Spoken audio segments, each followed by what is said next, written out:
आमदार बबनराव लोणीकरांचा दणका. समृद्धी महामार्गावरील कथित गौण खनिज चोरी प्रकरणी प्रशासनाची धडक कारवाई.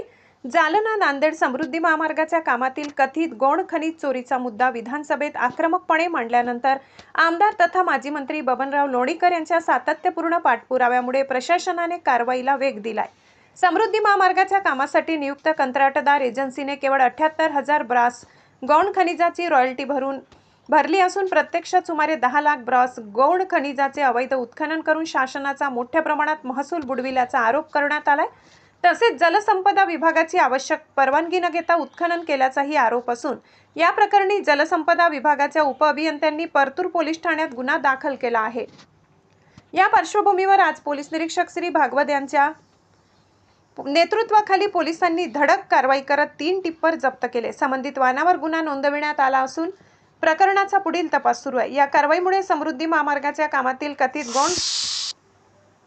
गौण खनिज चोरी, शासनाच्या महसुलाचे संभाव्य नुकसान आणि नियमांचे उल्लंघन या प्रकरणाची गंभीरता अधोरेखित झाली आहे. दोषींवर कठोर कायदेशीर कारवाई करून संपूर्ण प्रकरणाची निष्पक्ष व सखोल चौकशी करण्याची मागणी जोर धरत आहे.